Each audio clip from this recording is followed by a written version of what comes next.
Well, good morning, Big 1001. I am in Michigan at my in-laws' place, and thanks for praying for my father-in-law. Yesterday, he had a lot of goodbyes, still has not passed, kind of lingering in this world. Don't know how much longer, but it's good to be here. And the Lord's at work and the Lord is present. And so thank you for those of you who have been praying. We finished up on Tuesday talking about kind of the broken heart of God and God's determination to bring salvation, God's determination to make a new start. We saw that God was going to wipe everything out, that God regretted that he had made humanity and all of creation. And so God was just going to eliminate everything. And then Noah finds favor in the eyes of the Lord. And the next thing we know, instead of eliminating everything, the Lord is trying to find a way to save everything. Needs to make changes, can't allow things to go on like they are going because violence just fills the earth. All flesh has become violent. And so God's solution at this point is the flood. And what I want to call your attention to today are the connections between the flood and the creation account in Genesis 1:1-2:3. And I think if we see these connections, they will help us better understand what's going on with the flood. And so I put together a little PowerPoint to try to help us here. So I'm going to go ahead and share screen.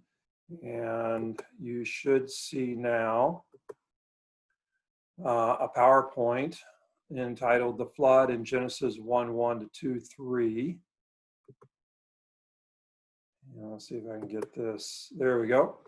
And so the first thing I want you to realize is that the flood is a whole lot more than just a lot of rain. And so if we begin to take a look at what goes on in some of these connections, we notice that in Genesis 7:11, when it actually starts raining, that it doesn't just rain from above, that all the fountains of the great deep burst forth and the windows of the heavens were opened. And so what that means is we got water coming from both directions. We got water coming down. The windows of heavens have been opened. And again, the firmament or the expanse, it's kind of a dome and it's got windows in it so that rain can come through. And so that's kind of how they envisioned it. And so we got the windows are open, the rain is coming down, but notice also the fountains of the great deep burst forth. And so we don't just have rain coming down, but we have the waters, the fountains below bursting forth and flooding the earth that way. So we got water coming from two directions, from above and from below. And I hope that reminds you of Genesis 1:6-7. And God said, let there be an expanse between the waters and let it separate the waters from the waters. And God made the expanse and separated the waters that were under the expanse from the waters that were above the expanse. So we had waters everywhere at creation, but then on day 2, God separated the waters. And so now we got waters above held up by this expanse, and then we got waters below. And what happens with the flood is that expanse, in a sense, gets pulled out of there, and we got waters coming down and waters coming up. And so the flood was the reversal of day 2. The reversal of the separation of the waters. And so now we're back to waters basically everywhere. And so the flood isn't just a lot of rain. The flood is actually a move of decreation. That God is undoing creation. Here especially undoing day 2, but the whole flood movement is a movement of decreation, a movement of undoing creation. So that's connection number 1 in terms of where the water came from. When we begin to see Genesis 7:11 in the light of Genesis 1:6-7, we see that the flood, the waters are coming from above, they're coming from below, that this is a decreation movement. Now, connection number 2. So we got waters everywhere, and then God remembers Noah. And so Genesis 8:1, and God remembered Noah and everyone with him, and God made a wind blow over the earth, and the water subsided. The word for wind in Hebrew is ruach, and it can also be translated as breath or spirit. And this would remind us of Genesis 1:1-2, especially verse 2. The earth was formless and void, and darkness was over the face of the deep. And the spirit, the ruach of God, was hovering over the face of the waters. So in both the flood story and the creation story, we have water everywhere, and we have the Ruach hovering over, blowing over the face of the deep, over the waters. And this precedes creation or recreation taking place. So whenever we have the Ruach of God over the waters, we can begin to anticipate that God's about to do something creative. And so that's connection number 2, is we have the wind, the Ruach, before we have the new. Whether it's new creation, whether it's new recreation, but where we have the Ruach over the waters, we can anticipate that God is about to do something, about to recreate, or as in Genesis 1:1 and 2, create for the first time. Connection number 3, the blessing. So in Genesis 9:1, now the flood's over and the water has receded, and God blessed Noah and his family and said to them, "Be fruitful, multiply, and fill the earth." And I'm trusting that that brings back to you Genesis 1:28, where God had created humanity, male and female, and God blessed them, and God said to them, "Be fruitful and multiply and fill the earth." So after the flood, we get the same blessing and the same commission to be fruitful, to multiply, to fill the earth that we had in the initial creation account. And so God bestows the same blessing upon Noah and his sons as he initially bestowed upon the human race at creation. So this re-blessing is another sign that what we have coming out of the flood is recreation. So I hope you're beginning to get the sense that the flood wasn't just destructive, and the flood wasn't just a lot of rain, but the flood was actually a decreation for the sake of recreation. One more connection, maybe you see more, but connection number 4, what's for dinner? Genesis 9:3, after the blessing, we have every moving thing that lives shall be food for you. And as I give you the green plants, I give you everything. This is where we see God saying, okay, I'm giving you the animals for food as well. And so now we can go to Phil's Barbecue, we can go to In-N-Out. Every moving thing that lives shall be food for you. And as I gave you the green plants, I give you everything. By the way, I'm very happy to be living on this side of the flood. On Genesis 1:29, right after the blessing, be fruitful, multiply, fill the earth. Behold, I have given you every plant yielding seed that is on the face of all the earth, and every tree with seed in its fruit, you shall have them for food.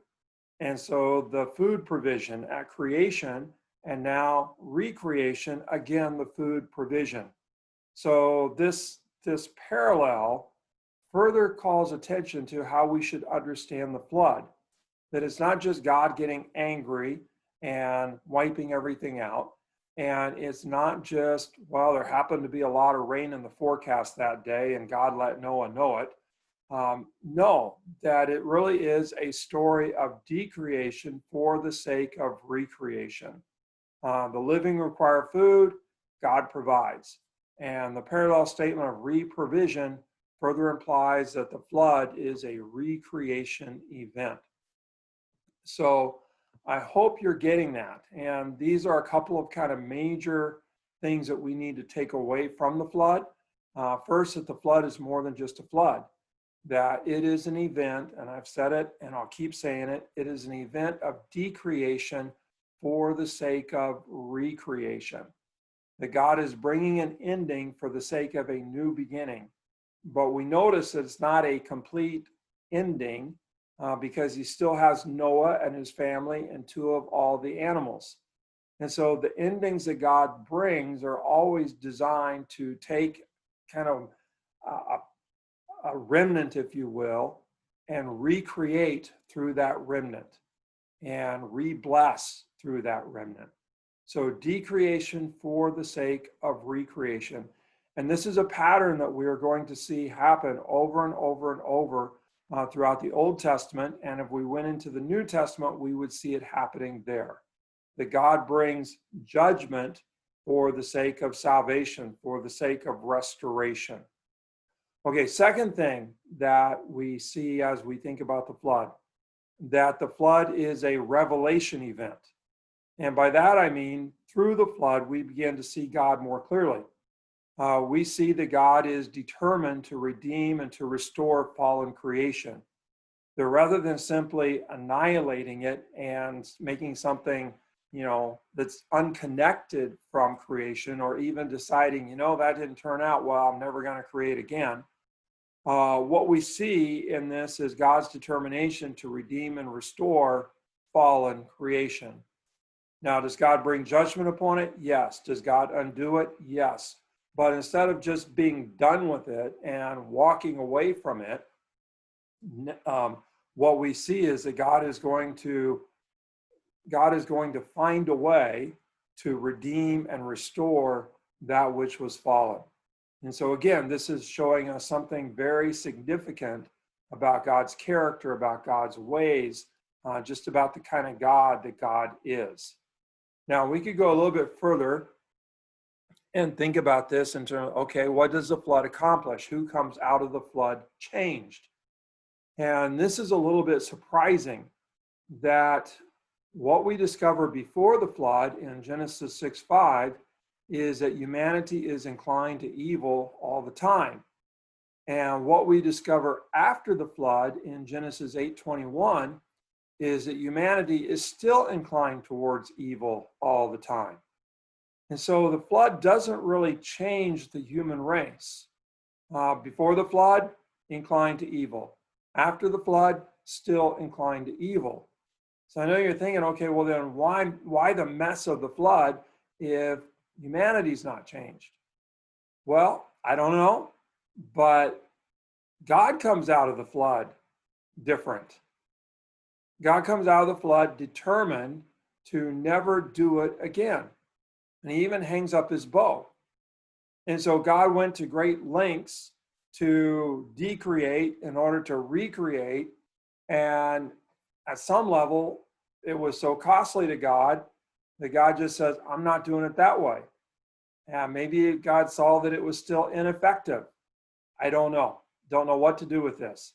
But we got to look at it. We got to see it. And so go ahead and look with me at chapter 8 and verse 21. And when the Lord smelled the pleasing aroma, the Lord said in his heart, I will never again curse the ground because of man, for the intention of man's heart is evil from his youth. Neither will I ever again strike down every living creature as I have done. While the earth remains, seedtime and harvest, cold and heat, summer and winter, day and night shall not cease. And so we see God saying, I'm committed to not striking down everything like that again. And then God restates it in chapter 9, and I won't read the whole thing, it's 17 verses, but if we skip on down to verse 8. Then God said to Noah and to his sons with him, Behold, I establish my covenant with you and your offspring after you, and with every living creature that is with you, the birds, the livestock, and every beast of the earth with you, as many as you came out of the ark. It is for every beast of the earth. I establish my covenant with you, that never again shall all flesh be cut off by the waters of the flood, and never again shall there be a flood to destroy the earth. And God said, This is the sign of the covenant that I make between me and you and every living creature that is with you for all future generations. I have set my bow in the cloud, and it shall be a sign of the covenant between me and the earth. When I bring clouds over the earth and the bow is seen in the clouds, I will remember my covenant that is between me and you and every living creature of all flesh. And the water shall never again become a flood to destroy all flesh. When the bow is in the clouds, I will see it and remember the everlasting covenant between God and every living creature of all flesh that is on the earth. God said to Noah, This is the sign of the covenant that I have established between me and all flesh that is on the earth. And so God hangs up his bow and says, I will never destroy all flesh again through the flood. And so God's not going to decreate like this again. The rainbow is a reminder not just to humanity and all creation, but even to God, of God's covenant commitment to never unleash such a flood again. such a decreative movement. The flood reveals God's determination to find a way to save and restore. And I know you're thinking, okay, well, I thought God was supposed to be unchanging. And yet here God is saying, I'm never going to do that again. And we see God brokenhearted, sorry that he made creation in the first place, humanity in the first place. And that was before the flood. And now after the flood, it almost looks like God is sorry that he did this. I'm not going to do it again. Well, what is unchanging about God? And it looks to me that what is unchanging about God is God's determination to bring about salvation and restoration of creation. That God is determined that God's good purposes for creation, for humanity, be fulfilled. And that determination kind of keeps driving God forward in this relationship with fallen humanity and messed up creation. And so look at the determination as what's unchanging. God will make different decisions along the way in dealing with the human race and dealing with messed up creation. But that determination to bring to fulfillment God's purposes in the first place, that's what's unchanging. That determination to save, that determination to restore. Now, make sure that you don't miss the flood. Okay, when I think about the flood, one of two things usually happens to it. So one is that it gets reduced to kind of a cute decorative theme for a toddler's room. And so you might get the wall stencil so that you got the animals and the ark and Noah with a nice long beard, stencil that around the top of the wall. You might even have a bedspread comforter. If you got a crib, you might have a bumper around the crib. You might have a mobile hanging down, for the baby to see all the little cute animals in the ark hanging there. And everybody loves the giraffe. The giraffe is always in everything, the giraffe and I think the lion. So the flood is just reduced to that. And that's all it becomes. It's just everybody loves animals. We want to teach our children to love animals. And so, it just gets reduced down to a decorative theme. And nobody thinks twice about the flood. Just kind of, it's cute. Okay, well, when you do that, you completely miss, the capital T truth. And yes, we should love animals and teach our kids to love animals, but the flood is way more than kind of a cute decorative theme. At the other end, the flood is often kind of reduced to a fact or fiction argument. Did it happen? Did it not happen? I can prove it happened. I can prove it didn't happen. And it gets argued about rather intensely as if the whole truth of the Bible, the truth of the whole Bible depends upon whether or not the flood literally happened. And so some people have spent their lives searching for the ark, believing that if they can find the ark, and they know they will, believing that if they can find the ark, they will be able to prove the truth of the Bible to everyone, to the whole human race. And once they prove the truth of the Bible to everyone, then everyone will turn to God. Okay, so some approach it that way, that it's absolutely true, and I can prove that it's true, whether it's through finding the ark, whether it's through modern science, but I'll prove that it's true, and I'm proving that it's true, I'm proving that the Bible is true. Okay, and then everybody will have to turn to God. Okay, and then there's another group that takes kind of the same approach, but completely opposite viewpoint. And they spend enormous energy disproving the flood, that it didn't really happen, that there's no ark, that there's no way the whole globe could have been flooded, decreation. So they spend an enormous amount of energy disproving the flood as if that would nullify the message of the Bible, if that would nullify the truth of the Bible, as if that would actually nullify God. It's almost like if I can prove the flood doesn't exist, then I don't need to worry about the existence of God because the Bible's wrong. Okay, and so they're really not, those two camps really aren't that far apart from each other, because they're making the reality of God and the truth of Scripture dependent upon their own rational abilities. Okay, God is way bigger than our rational abilities. The Bible speaks way more truth than our rational abilities to prove or disprove. Okay, so that group, as they argue back and forth about the flood, did it happen or not, and try to prove whether or not it happened, that group also misses out on the capital T truth.